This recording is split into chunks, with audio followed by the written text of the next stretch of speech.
Hello, welcome to the Chapter 5, Section 3 and 4 video. You'll need to have your book open to pages 170 to 174 and pages 180 to 181. I'm Mrs. Erling, and here with me today are Mr. Knox and Mrs. Kim. This section is about meiosis, and our essential question is, how are sex cells produced? So meiosis is the process by which chromosome pairs separate and are distributed to two different cells. The resulting sex cells have only half as many chromosomes as the other cells in the organism.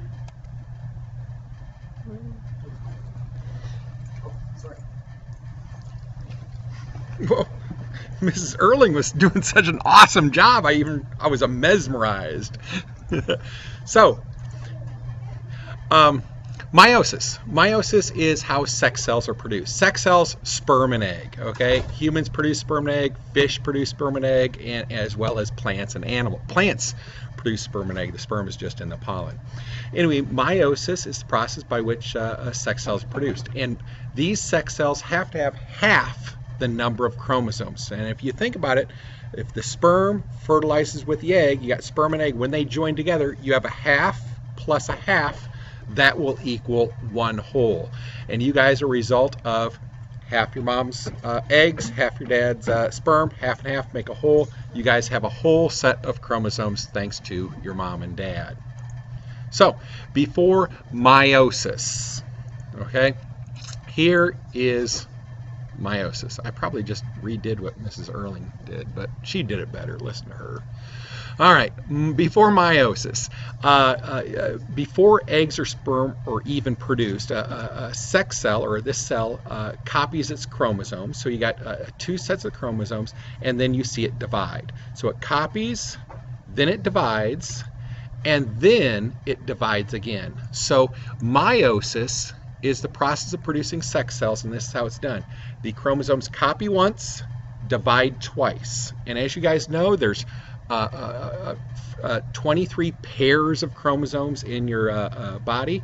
So it copies once, so now you have 46 pairs, divides once, back to 23 pairs, divides once again, now you get 23. So each for humans, each sperm has 23 chromosomes, each egg has 23 chromosomes. So 23 from mom, 23 from dad, make it 23 pairs.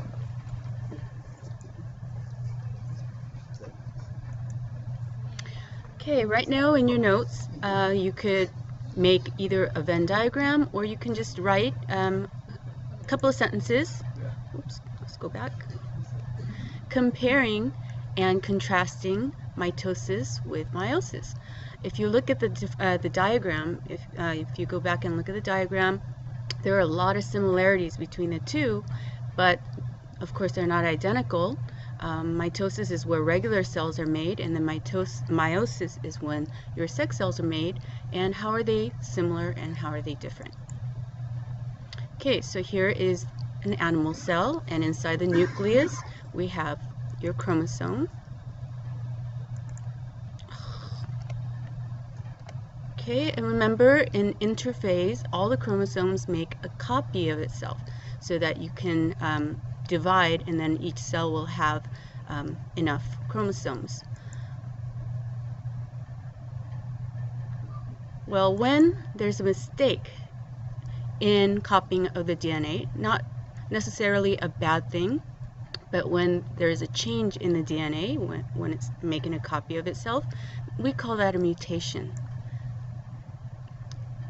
If there's if one of the base pairs, let's say this one, was changed to this one, we call that a substitution mutation.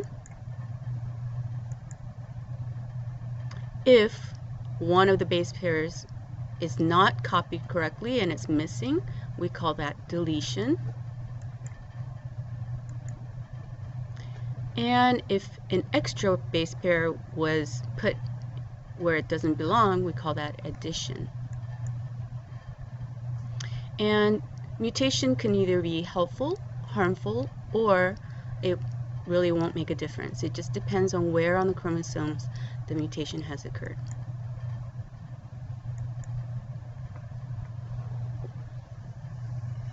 wish I had mutations like Cyclops. Shoot Emmy right there.